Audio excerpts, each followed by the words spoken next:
നമസ്കാരം. കഴിഞ്ഞ ദിവസം നമ്മുടെ രാജ്യത്തിന്റെ പ്രധാനമന്ത്രി ശ്രീ നരേന്ദ്രമോദി ജനങ്ങളോടായിട്ട് ഈ രാജ്യത്തുള്ള സിറ്റിസൺസിനോടായിട്ട് കുറച്ച് കാര്യങ്ങൾ ആവശ്യപ്പെട്ടിരുന്നു. ഒരു ജാഗ്രതാ നിർദ്ദേശം എന്നുള്ള രീതിയിൽ അദ്ദേഹം ഒരു പ്രസംഗത്തിനിടയിൽ പറഞ്ഞതാണ്.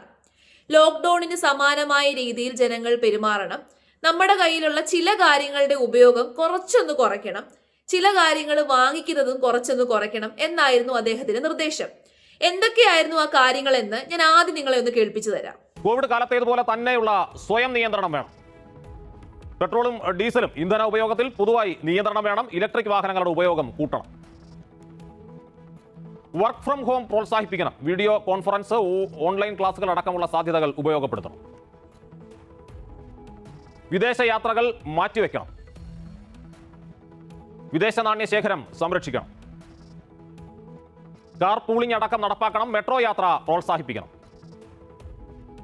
ഇറക്കുമതി ചെയ്യുന്ന ഇന്ധനത്തെ ആശ്രയിക്കുന്നത് കുറയ്ക്കാനുള്ള സാഹചര്യം സൃഷ്ടിക്കണം. ഭക്ഷ്യ എണ്ണ ഉപയോഗം 10% കുറയ്ക്കണം. സ്വർണം വാങ്ങുന്നത് അത്യാവശ്യത്തിനല്ലാതെ ഒരു കൊല്ലത്തേക്ക് ഒഴിവാക്കണം.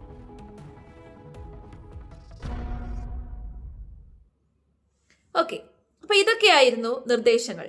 പെട്രോൾ, ഡീസൽ പോലെയുള്ള ഇന്ധനങ്ങളുടെ ഉപയോഗം കുറയ്ക്കുക, ജനങ്ങൾ മാക്സിമം പബ്ലിക് ട്രാൻസ്പോർട്ടുകളെ ആശ്രയിക്കുക, എല്ലാവരും സ്വന്തം വീട്ടിലെ കാർ എടുത്ത് വെളിയിലോട്ട് ഇറങ്ങാതെ പബ്ലിക് ട്രാൻസ്പോർട്ടുകളെ ആശ്രയിക്കുക, അതോടൊപ്പം തന്നെ ഭക്ഷ്യ എണ്ണയുടെ ഉപയോഗം കുറയ്ക്കുക, പിന്നെന്താണ്, സ്വർണം വാങ്ങിക്കുന്നത് നമ്മുടെ ആവശ്യത്തിന് മാത്രം വാങ്ങിക്കാൻ ശ്രമിക്കുക. ഇങ്ങനെ കുറച്ച് ചെറിയ ചെറിയ നിർദ്ദേശങ്ങളാണ് കൊടുത്തത്. ഇങ്ങനൊരു കാര്യം പുറത്തു വന്നപ്പോഴേക്കും കഷ്ടം, മോദി ഈ ഒരു അവസ്ഥയിലേക്ക് നമ്മുടെ രാജ്യത്തെ എത്തിച്ചല്ലോ, ഇങ്ങനെ ആയല്ലോ നമ്മുടെ രാജ്യത്തിന്റെ അവസ്ഥ, ലോക്ക്ഡൌൺ വരാൻ പോവാണോ, എന്തൊരു കഷ്ടമാണ്, രാജ്യത്തെ മുടിച്ചു തേച്ച് കഴുകി, ഈ രീതിയിൽ കുറെ തെറ്റിദ്ധാരണകൾ ആൾക്കാർ പരത്താൻ തുടങ്ങി. വാർത്തകൾ എന്തോ വലിയ ഭയങ്കര ഇൻസിഡന്റ് വരാൻ പോകുന്നു, ജനങ്ങളെ പേടിപ്പിക്കുന്ന രീതിയിൽ വാർത്തകൾ വരുന്നു. ആൻഡ് അതർ തിങ്, എനിക്ക് തോന്നുന്നു നരേന്ദ്രമോദി നമ്മുടെ രാജ്യത്തിന്റെ പ്രധാനമന്ത്രിയാണ്, അദ്ദേഹം BJPയുടെ ആളാണ്. അതുകൊണ്ട് തന്നെ നരേന്ദ്രമോദി പറഞ്ഞതിനെ മുഖവിലേക്ക് എടുക്കേണ്ട ആവശ്യമില്ല.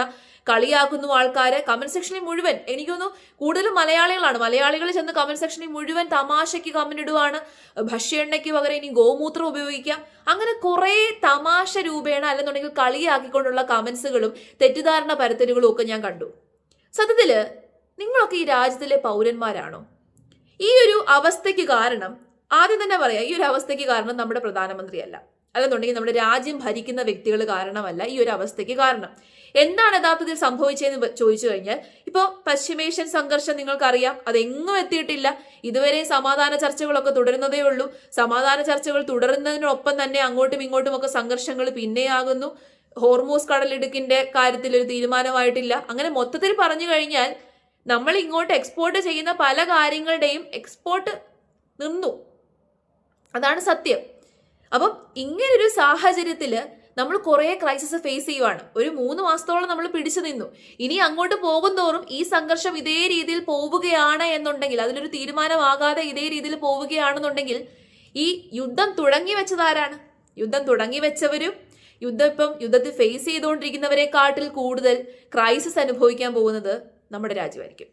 അതായത് അമേരിക്കയെക്കാട്ടിലും ഇസ്രയേലിനെക്കാട്ടിലും ഇറാനെക്കാട്ടിലും ഒക്കെ ക്രൈസിസ് അനുഭവിക്കാൻ പോകുന്നത് നമ്മുടെ രാജ്യമായിരിക്കും. കാരണം നമ്മൾ ഇത്തരം വസ്തുക്കൾ, അതായത് പെട്രോൾ ആയിക്കോട്ടെ, ഡീസൽ ആയിക്കോട്ടെ, ഇപ്പം നമ്മൾ LPG പോലുള്ള ഗ്യാസ് ആയിക്കോട്ടെ, ഈ സ്വർണ്ണമൊക്കെ നമ്മൾ വെളിയിൽ നിന്ന് നമ്മുടെ രാജ്യത്തേക്ക് ഇറക്കുമതി ചെയ്യുന്നവരാണ്. നമ്മുടെ രാജ്യത്ത് ഇതൊന്നും അധികം പ്രൊഡ്യൂസ് ചെയ്യുന്നില്ല. നമ്മുടെ രാജ്യത്ത് എണ്ണയൊന്നും ഇല്ല. ഇതൊക്കെ കുഴിച്ചെടുക്കുന്നതാണെന്നൊക്കെ നിങ്ങൾക്ക് അറിയാം.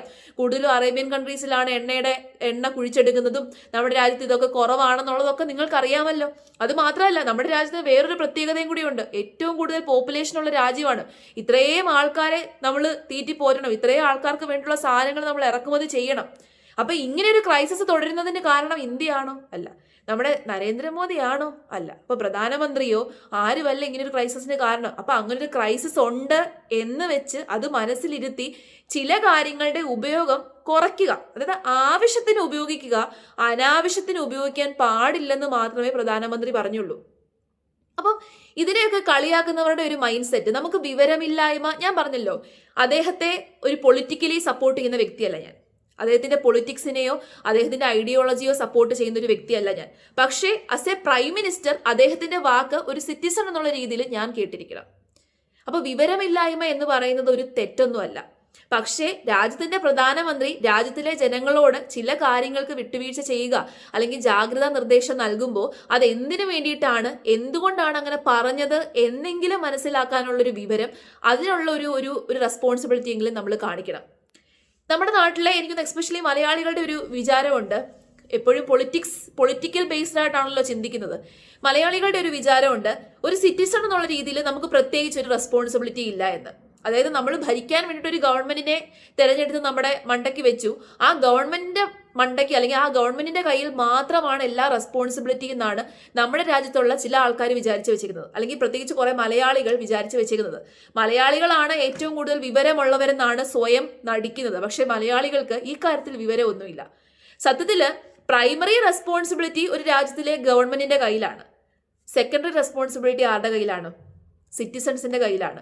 ഒരു സിറ്റിസൺ എന്നുള്ള രീതിയിൽ, ഒരു പൗരൻ എന്നുള്ള രീതിയിൽ നമ്മൾക്ക് ചില ഉത്തരവാദിത്തങ്ങളുണ്ട്.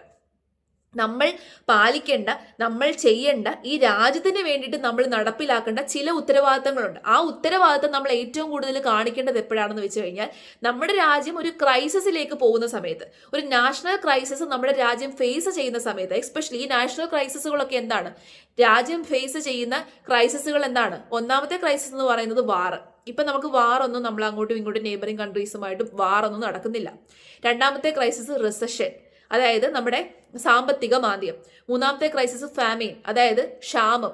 അപ്പം ഇത്തരം കാര്യങ്ങൾ, ഇപ്പം ഇപ്പോഴൊരു ക്ഷാമം വരും, അതായത് പെട്രോളിനും ഡീസലിനും ഒക്കെ നമ്മുടെ രാജ്യത്തൊരു ക്ഷാമം വരാനുള്ള സാധ്യത കൂടുതലാണ്. അപ്പം അത്തരം സാഹചര്യങ്ങളിൽ നമ്മൾ എന്ത് ചെയ്യുക, ഒരു സിറ്റിസൺ എന്നുള്ള രീതിയിൽ, ഈ രാജ്യത്തെ പൗരൻ എന്നുള്ള രീതിയിൽ കുറച്ച് കാര്യങ്ങൾ ശ്രദ്ധയോടുകൂടിയിട്ട് നടപ്പിലാക്കുക എന്നുള്ളത് ഈ രാജ്യത്തെ പൗരന്മാരുടെ അവകാശമല്ല, ഉത്തരവാദിത്തമാണ്. അത് അവരുടെ റെസ്പോൺസിബിലിറ്റിയാണ്. ഒരിക്കലും നമ്മൾ മനസ്സിലാക്കേണ്ട ഒരു കാര്യം, ആ റെസ്പോൺസിബിലിറ്റി നമ്മൾ ഭംഗിയായിട്ട് നടപ്പിലാക്കിയെങ്കിൽ മാത്രമേ നമ്മുടെ പ്രൈമറി റെസ്പോൺസിബിൾ ആയിട്ടുള്ള ഗവൺമെന്റും സെക്കൻഡറി റെസ്പോൺസിബിൾ ആയിട്ടുള്ള നമ്മൾ സിറ്റിസൺസും ഒന്നിച്ച് നിന്നെങ്കിൽ മാത്രമേ ഇത്തരം ക്രൈസിസിൽ നിന്ന് രാജ്യത്തിന് കരകയറാൻ പറ്റത്തുള്ളൂ. അല്ലാതെ മോദി നശിപ്പിച്ചു, മോദി എങ്ങാണ്ട് കൊണ്ടെത്തിച്ചു, അതൊന്നുമല്ല. ഇവിടുത്തെ ഒരു വിഷയം എന്താണ് സംഭവിച്ചതെന്ന് വെച്ച് കഴിഞ്ഞാൽ, നമ്മൾ ഈ പെട്രോള്, ഡീസല്, പിന്നെ നമ്മൾ ഈ സ്വർണം, ഇതുപോലെ നമ്മൾ മറ്റുള്ള രാജ്യത്ത് നിന്ന് ഇറക്കുമതി ചെയ്യുന്ന വസ്തുക്കൾ നമ്മുടെ രാജ്യത്തെ കറൻസിയിലല്ല നമ്മൾ വാങ്ങിക്കുന്നത്. ഫോറക്സ് റിസർവ് എന്ന് പറയുന്നത്, ഫോറക്സ് എന്ന് വെച്ച് കഴിഞ്ഞാൽ ഫോറിൻ എക്സ്ചേഞ്ച്, നമ്മുടെ രൂപ, ഈ രൂപയെ ഡോളറിലേക്ക് കൺവേർട്ട് ചെയ്തിട്ട് ഡോളറിലാണ് നമ്മൾ ഈ സാധനങ്ങളൊക്കെ വാങ്ങിക്കുന്നത്. അപ്പൊ ഇപ്പോഴൊരു ക്രൈസിസ് ആയതുകൊണ്ട് തന്നെ ഇതിന്റെയൊക്കെ ഇത് കൂടുകയാണ്. ഇപ്പം നമുക്കറിയാം, നമ്മുടെ രൂപയുടെ ഇത് മൂല്യം ഇടിയുകയാണ്.